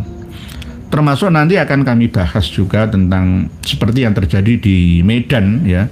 Kota Medan kan ada larangan ya, sejak 1 Ramadan kemarin oleh wali kota dilarang untuk jual daging babi. Kalau menurut saya itu berlebihan lah. Silahkan kaum Nasrani dari suku Batak ya, Tobat, Batak Nainggolan dan lain semuanya, mereka itu makan daging babi, ya silahkan. Nanti kami bahas masalah babi, celeng, terus rusa babi. Jadi babi itu bermacam-macam. Walaupun menurut kitab Imamat Taurat itu melarang babi, tetapi kan tidak hanya babi saja di dalam kitab Taurat itu, termasuk ikan-ikan yang tidak bersisik, itu ya haram dimakan. Hampir sama seperti akidah orang Syiah, Imamiyah, Syiah Jafariyah. Belut itu haram, ikan sembilang itu haram karena nggak punya sisik, dan bahkan kepiting itu juga haram. Tapi bagi kita Sunni, ya al-aslu fil asya al-ibahah, kembali ke hukum asal. Nah, masalah makan daging babi ini nanti kita bahas secara rinci lah. Asal-usulnya seperti apa. Memang tidak cocok babi itu diternak di gurun Arab Saudi yang kekurangan sumber airnya. Karena memang 2/3 dari tubuh babi itu hampir sama ya seperti manusia. Butuh air, tidak bisa di cuaca yang tidak lembab, harus cuaca yang lembab, banyak airnya. Lah nanti kalau dipelihara di Arab gurun sana ya airnya kurang dinikmati oleh manusia, rebutan lah sumber daya airnya di sana. Jadi ada sejarahnya. Kenapa Yahudi yang asli kok mengharamkan makan daging babi? Terus akhirnya melalui ajaran Paulus direformasi, daging babi itu halal menurut ajaran Paulus loh ya. Tapi yang asli di dalam ajaran Perjanjian Baru itu juga ya nggak boleh, ya haram. Tapi ada yang beristihad di antara penganut Kristiani, baik Katolik atau Protestan atau Ortodok itu, ya bahwa makan daging babi jenis apapun itu haram. Tapi ada yang menghalalkan, yang haram itu celeng. Yang babi yang dipelihara itu halal. Ada yang mengatakan seperti itu. Bahkan Kristen Advent itu ya haram makan daging babi, nggak makan. Lah kemarin yang terjadi di Medan itu kan termasuk secara berlebihan lah ya, mau memporak-porandakan dagangan. Yang penting jualan di lapak mereka masing-masing, tidak di depan masjid. Kenapa iman umat Islam harus tipis, harus runtuh dengan hanya daging babi itu? Itu loh. Jadi jualan daging babi supaya Islam itu bisa diterima oleh semua suku bangsa yang ada di bumi ini, kita harus pandai-pandai membawa diri. Kalau kita langsung basmi makan daging babi haram, ya NTT nggak mau masuk Islam, Papua sulit, berat untuk masuk Islam, Batak, Dayak, Sasak sulit untuk masuk Islam karena itu budaya, bagian daripada budaya. Jadi kalau ada peribahasa umat Islam itu lebih takut dengan babi daripada takut dengan korupsi, itu ya benar memang katanya seperti itu. Oke. Jadi makan daging babi itu tidak haram mutlak. Karena famaniturra ghairu bagin wala adin fala isma alaih. Itu. Jadi ada bahasanya. Nanti kami akan bahas secara lugas dalam satu tema lah ya. Jadi apakah Nabi Isa diutus turun lagi ke dunia akan membunuh babi? Ya itu kiasan. Jangan langsung dimaknai apa adanya. Nanti kita bahas lagi. Yang penting kasus yang ada di Medan sekarang ini itu jangan panas-panasan. Silahkan wahai kawan-kawan saudara-saudara Kristiani yang tidak berpuasa. Kristiani kan nggak berpuasa ya, Nasrani tidak berpuasa. Silahkan Anda jualan, nggak apa-apa. Itu mencari nafkah. Jadi Islam itu rahmatan gitu loh. Yang penting nggak jualan di depan masjid. Loh mereka mengidangi babi, kok kita yang penasaran. Malah kita yang kepanasan. Nggak usah, silakan. Saya kadang-kadang di Surabaya lewat kerja di kantor itu ada orang manggang sate babi, nggak apa-apa, silakan mereka makan. Seperti saya nggak makan, kan begitu, ya. Jadi Indonesia ini akan tetap seperti ini kalau tidak ada pembaharuan. Presiden itu dari militer kek, dari sipil kek, dari teknokrat kek, dari agamawan kek, ya tetap seperti ini. Gara-gara nggak ada pembaharuan. Oleh itu dengarkan saya ini, silakan. Ya, misalkan kawan-kawan Papua ingin masuk Islam, kawan-kawan Dayak Sasak ingin masuk Islam, kawan-kawan Batak masuk Islam, silahkan. Sudah masuk Islam terus masih mau makan daging babi, sementara monggo. Sepenting akidahnya la ilaha illallah Muhammadur Rasulullah. Gitu aja. Ya tetap sholat, nanti lama-kelamaan secara bertahap, tahap-tahapan nanti bisa meninggalkan, diganti dengan daging sapi, ya, daging kambing, ya, daging-daging yang lain. Kalau misalkan gurih, ya tetap Islam dulu lah. Orang-orang Jawa dulu, ya, ada hama celeng namanya, ya, di gunung, di sawah, di mana-mana. Dulu kan sebelum ada listrik, ya. Ya, ketika dikatakan celeng dimakan, itu ya celeng. Jadi celeng sama babi itu beda. Kalau babi yang dipelihara kan nggak punya taring, tapi kalau celeng punya taring, lah itu yang haram celengnya. Nah nanti kita bahas. Nanti jangan dipotong loh ya. Apa yang saya sampaikan, ya menghalalkan halal daging babi dimakan umat Islam itu kalau darurat di satu pulau, ya terpencil nggak ada makanan yang lain, adanya cuma babi, ya makanlah. Tapi ghairu bagin, ya ujung langganan. Berarti ini kan menandakan bahwa tidak mutlak keharaman makan daging babi itu, gitu loh. Karena sepertiga umat manusia di dunia ini makan daging babi. Ini yang paling harus kita pahami ketika TKI kita kerja di Korea, ya, di Jepang itu kan menunya makanan itu lauknya babi, ya. Gimana ini? Kalau sulit menghindari, ya buanglah dagingnya, makanlah sayurnya, ya bagaimana? Kuahnya saja, atau kuahnya nggak usah, dagingnya babi. Wah najis ini, bukalah ini. Ya memang begitu fikihnya. Nah tapi kenapa dulu tahun 2010 yang lalu jamaah haji Indonesia harus dan wajib untuk vaksin meningitis, ya, kandungannya babi, oleh MUI dikatakan halal, ya kan? Ya berarti kan tidak mutlak haramnya. Jadi ini yang paling penting kita pahami bersama. Famaniturra ghairu bagin wala adin fala isma alaihi, tidak berdosa. Jadi lebih berdosa korupsi daripada makan daging babi. Jadi nggak perlu dibenci lah, silakan kawan-kawan di Medan berjualan, wong itu ya bagian daripada mencari sumber kehidupan. Jangan mereka susah gara-gara berpuasa. Kita nggak akan terusik dengan adanya daging babi, silakan. Bahasannya itu nanti panjang, akan saya bahas secara total dalam 1,5 jam bahasan insya Allah. Pak bin Bas, di sini yang nonis menghargai kami yang muslim.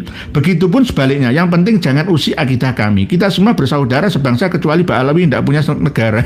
Nggih Pak bin Bas, kita bersaudara, Bhinneka Tunggal Ika. Kenapa kita harus bingung gitu loh? Islam itu harus punya prinsip gitu loh.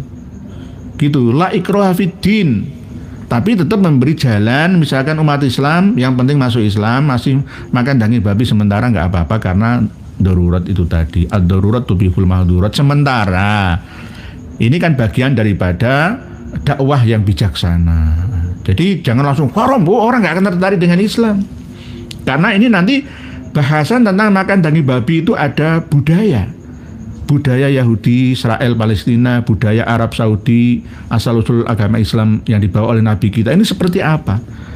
Ini hampir sama seperti penafsiran tentang jilbab. Kenapa umat Islam sebelum tahun 70-an muslimah kita yang nggak berjilbab? Nggak ada, ya kudungan tok biasa. Kudungan.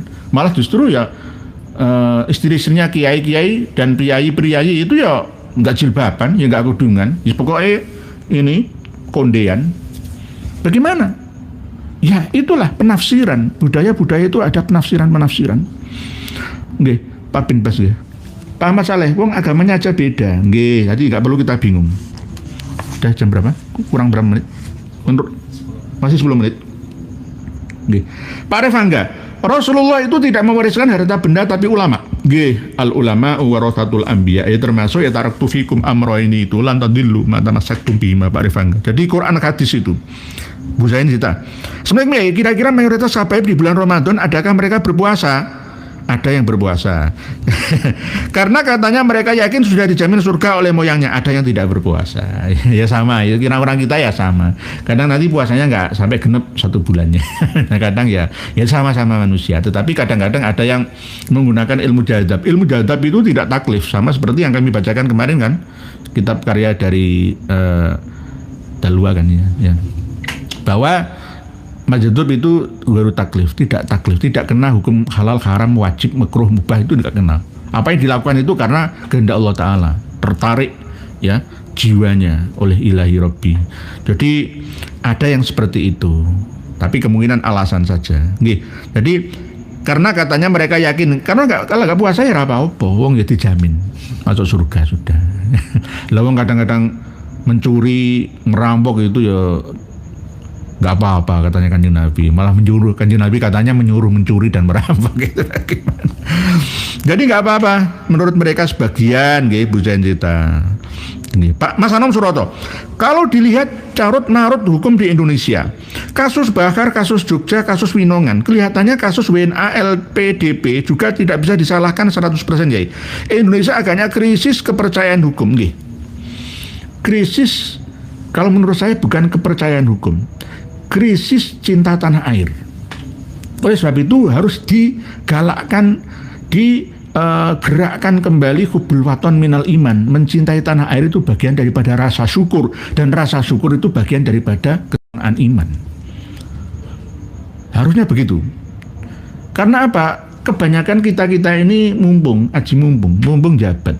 Alah paling ya pensiun, ada duit tumpuan besar ya ambil saja lah. Masalah tobat itu tadi, antara babi dengan korupsi itu lebih takutan babi. Kita ini lebih ketakutan babi. Padahal harusnya tidak begitu. Ya, kebalik itu namanya. Jadi efek jangka panjangnya korupsi itu lebih besar daripada hanya sekedar makan daging babi, itu hanya untuk pribadi saja. Jadi masalah makan daging babi nanti kita bahas lagi. Mas Anom Suroto. Jadi begitu ya, krisis cinta tanah air itu padamu negeri. Sampai-sampai ada yang kepingin jadi tentara sama mereka ini. Ya, karena memang negeri kita nggak ada jaminan. Jadi negeri kita ini dikelola presidennya siapa saja. Dari kalangan politisi lah, dari kalangan akademisi lah, dari kalangan intelektual lainnya atau agamawan. Ya. Tetap ya akan seperti ini. Gara-gara apa? Indonesia ini dikuasai oleh partai politik. Partai politik itu mendirikan kerajaan-kerajaan kecil di Indonesia ini. Oleh sebab itu saya usul partai politik itu maksimal 5 saja. Mohon Pak Komisi Pemilu ya, Pak KPU ya, termasuk Mahkamah Agung melalui eksekutif, yudikatif dan legislatif, ayo dikaji bersama. 5 saja. Wah, kembali orde baru, enggak. Kebanyakan partai politik ajur Indonesia. Ya gak rukun, banyak biayanya. Jadi korbannya rakyat kita semua. Gara-gara partai politik itu semua ingin mendirikan dinasti-dinasti partai politik itu sebagai kerajaan-kerajaan kecil. Tidak mikir rakyatnya. Ya. Ratusan juta rakyat kita itu butuh ya sentuhan dan perhatian para penyelenggara negara. Bukan sebaliknya. Malah justru yang menikmati sumber daya alam Indonesia ini malah mereka-mereka ya, aji mumpung itu tadi, mumpung jabat, aji edan juga, nera edan ora komanan. Nggih. Begitu nggih. Pak Toko Suryo, Juriah Wali Songo yang asli Juriah Kanjeng Nabi, justru yang benar tidak keluar-keluar, diam jaga nama Kanjeng Nabi. Nggih, siap seperti itu. Nggih. Pak Nur Indonesia, di Medan ada pelarangan. Nah, tadi ada jual beli daging. Bagaimana menurut Pak Kiai? Tadi sudah saya bahas. Boleh jualan di siang bulan Ramadan bagi yang tidak beragama Islam. Jadi Pak Wali Kota, tolong kalau bikin edaran itu yang bijaksana lah gitu loh. Jadi saya bela saudara-saudara yang ada di Medan sana. Nggih. Jadi nanti disetel video ini sebanyak-banyaknya di-share kemana-mana khususnya Sumatera Utara ya. Umat Islam memperbolehkan. Yang tidak memperbolehkan itu imannya sangat tipis. Yang penting jangan di depan masjid atau bagi umat Islam ditawar-tawari ya daging babi itu. Daging babi untuk konsumsi mereka silahkan. Gak apa-apa. Kenapa kita harus terkoyak iman kita gara-gara daging babi itu? Nanti kami bahas masalah daging babi itu budaya atau memang sudah nas dari Tuhan kita. Ya, nanti kita bahas lagi pada masa yang akan datang. Karena mereka itu sulit meninggalkan makan daging babi itu karena gurih katanya. Saya nggak pernah merasakan itu. Tapi kalau saya melihat ya di video-video itu mukbang makan daging babi kecap ya, saya akan tuh enak kayak gue enak. Jadi kenapa kok umat Islam dilarang? Kemarin sudah saya bahas secara sekilas. Nggak begitu Pak Nur Indonesia. Jadi kita nggak boleh mayoritas itu terus menindas, itu nggak boleh. Mayoritas harus justru mengayomi. Nah, kalau mereka sudah, karena kalau mereka nggak jualan daging babi terus dapat dari mana selama 1 bulan ini gitu. Jadi kita harus ngerti gitu loh. Islam itu akan mudah diterima oleh seluruh umat manusia dari semua unsur sub-suku bangsa dan adat yang ada. Jadi bisa menaungi semua. Jadi kalau saya pernah mengatakan orang kawan saudara Papua, mama, papa, opa, ya Sasak, ya Batak semua sulit meninggalkan makan daging babi terus mau masuk Islam, silahkan saja. Sudah Islam, tapi kok masih makan daging babi ya sementara nggak apa-apa. Gitu. Sementara nggak apa-apa. Itu kan termasuk bukan dosa yang mutlak itu, seperti zina, ya seperti membunuh, ya seperti mencuri, mohlimo itu. Gitu. Jadi nanti ada toleransinya karena famanit turrogerobagin. Walaupun innama harroma alaikumul maitata waddama walahmal khinzir. Lahmal khinzir itu celeng apa babi? Itu nanti ada bedanya. Nanti tak bahas lengkap semua. Celeng sama babi itu beda. Karena babi itu tidak bertaring, kalau celeng itu bertaring. Jadi hewan yang bertaring itu yang haram, seperti macan, misalkan gajah gitu. Lah, dop, kadal gurun dengan nyambi ya itu halal. Bagaimana ini kok bisa? Nah, nanti kita bahas bersama. Nah, orang kan tergantung budaya itu. Kalau saya melihat ular saja itu jijik luar biasa.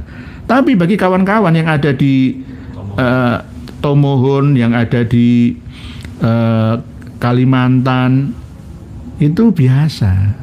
Menu ular itu biasa. Bahkan kera itu dimakan. Otaknya kera itu malah hidangan yang luar biasa. Tapi bagi saya itu menjijikkan. Itu bagi saya. Tapi saya tetap toleran. Ya semoga dengan toleransi saya ini kawan-kawan ini bisa mendukung. Islam itu rahmatan gitu. Bu Zaki Fahma, Kiai ini zamannya Rizik sudah seperti ini, apalagi nanti zamannya cucunya Rizik akan lebih parah, maka mulai hari ini kita bendung pikiran mereka. Nggih, siap. Nggih, dukungan panjenengan. Nggih. Pak Rusdi Jomoko TS22, sebarkanlah ilmu supaya manusia tidak tersesat. Nggih.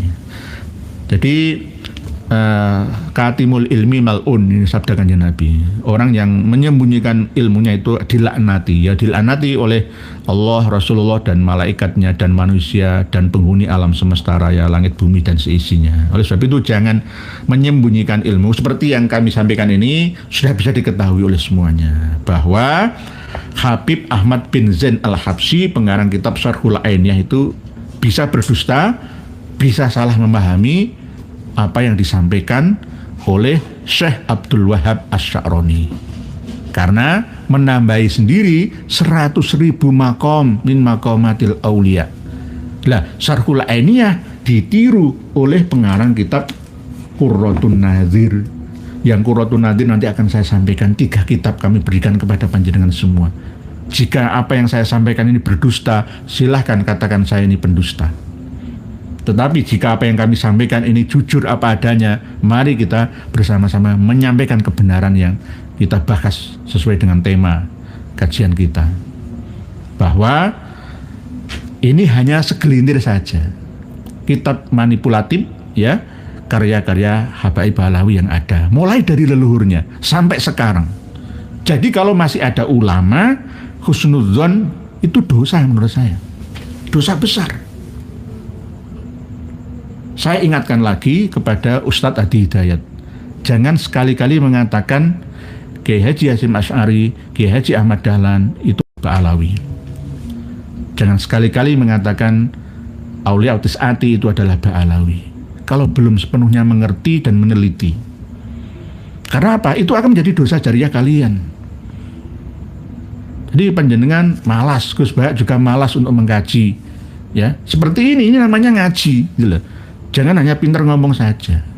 Ini namanya ngaji. Membanding antara satu kitab dengan kitab yang lain. Kitab yang lama dengan kitab yang baru. Karya siapa? Lalu diteliti. Kalau memang ada perbedaan, cari manuskripnya. Nanti insya Allah manuskripnya akan kami bagikan. Tapi kapan-kapan. Ini cukuplah cetakannya saja. 100.000 makom kewalian ya ditambahi menjadi 247.999. Katanya Imam Abdul Wahab Asy'arani. Padahal beliau tidak mengatakan. Ini namanya fitnah. Kanjeng Nabi ya begitu. Difitnah. Bahwa sholawat Busyra itu adalah sholawatnya Kanjeng Nabi. Bukan sholawatnya putranya Habib Hasan Baharun Dalwah, bukan. Tapi itu asli redaksi dari Kanjeng Nabi asli. Ini berbohong namanya. Man kadzaba alayya muta'ammidan falyatabawa maq'adahu minan nar. Kalau sholawat Busyra itu karya saya, itu malah saya mau membacanya. Kenapa sholawat Busyra itu dipropaganda? Karena ada unsur sihirnya.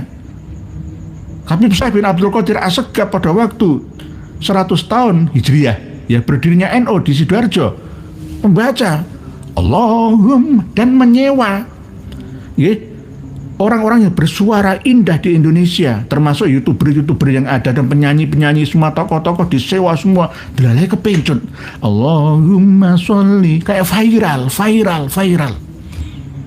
sholawat itu sehingga kami ini harus menghentikan ya resikonya ya hujatan, cemoohan dan termasuk vonisan ya divonis saya itu Wahabi gak senang sholawat terserah.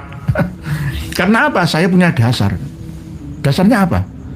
Tidak bisa membaca surat Yasin 41 kali dibandingkan dengan membaca sholawat Busyra 41 kali, nggak bisa. Wong maca surat Yasin 83 ayat itu sama dengan menghatamkan Al-Quran 10 kali ya. Lah kalau 41 kali, 400 kali. Lah kok disamakan dengan sholawat Busyra ini?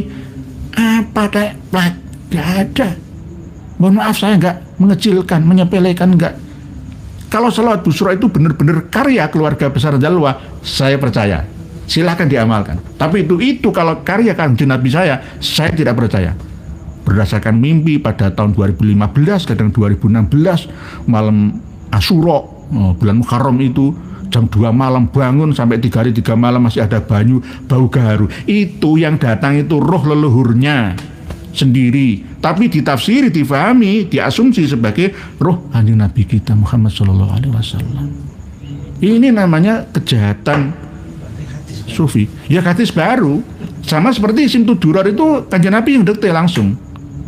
Jadi Simtud Durar itu karya Rasulullah langsung. Ngono dia percaya. Inilah sumber daya manusia ini. Termasuk saya, mohon maaf saya ini termasuk ya orang yang sumber dayanya rendah. Saya sendiri, bukan panjenengan, saya sendiri. Oke. Al-Bulurate, alhamdulillah Pak Kiaiku sering debat sama Mukibin, lama-kelamaan Mukibin juga sadar Lamongan babat hadir. Oh siap babat, nggih silakan. Alhamdulillah, semoga tetap istiqomah. Pak Riyadi Sutrisno, Kiai Nur Riya memang luar biasa berjuang kebenaran tanpa lelah. Siap matur suwun. Nggak ada sampean nggak luar biasa saja.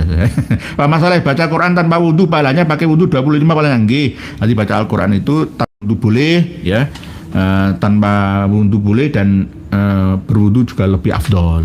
Nanti kita bahas masalah la yamassuhu illal mutahharun itu seperti apa. Nanti kita bahas lagi. Demikian pertemuan kita malam hari ini. Kesimpulan sudah tadi ya saya sampaikan bahwa kita harus hati-hati dan teliti, waspada, jangan mendahulukan husnudzon.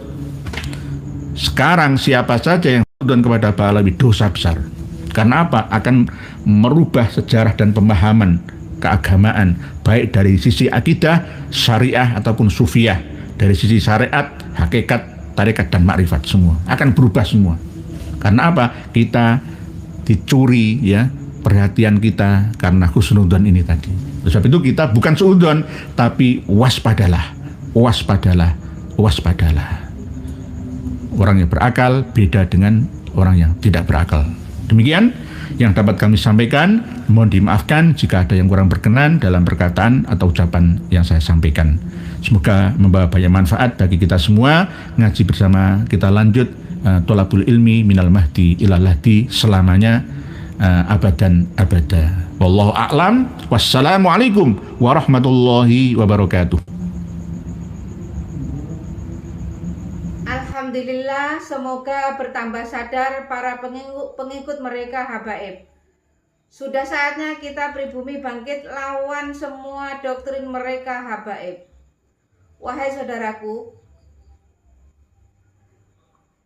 secara ilmu sejarah dan nasab, sudah terbukti Ubaidillah terputus 650 tahun, bahkan lebih. Dan secara ilmu filologi juga tidak nyambung mereka habaib, apalagi dengan ilmu pasti yaitu ilmu YDNA. Jelas mereka anak cucu Yahudi. Terus apalagi yang bikin saudara-saudara bingung? Kan sudah jelas semuanya. Dan coba kita lihat jejak digital mereka habaib. Fakih Muqaddam Isra Mi'raj 70 kali. Ini sangat menyesatkan. Bahkan saya berpikir mereka itu Islam atau bukan. Dan mereka juga terus-terusan menggaungkan bahwa Indonesia merdeka karena jasa habaib. Ini sangat menyesatkan. Karena tokoh-tokoh pahlawan nasional kita tidak ada dari kalangan mereka habaib. Justru merekalah yang buat Nusantara lama merdeka. Karena mereka habaib kerjasama dengan Belanda. Dan setelah Indonesia merdeka, muncul lagi PKI. Bahkan 2 kali. Dan siapa tokoh PKI? Ya mereka juga. Kalau dipikir-pikir, mereka wajib kita usir dari Indonesia ini. Mereka mirip dengan kaum Rohingya. Dan masih banyak lagi rekam jejak hitam mereka habaib di Indonesia ini. Dari sini bisa dipahami kan? Tetap semangat terus. Semoga saudaraku sehat selalu dan dimudahkan rezekinya, amin amin ya rabbal alamin. Sampai jumpa di video selanjutnya. Akhir kata, wassalamualaikum warahmatullahi wabarakatuh.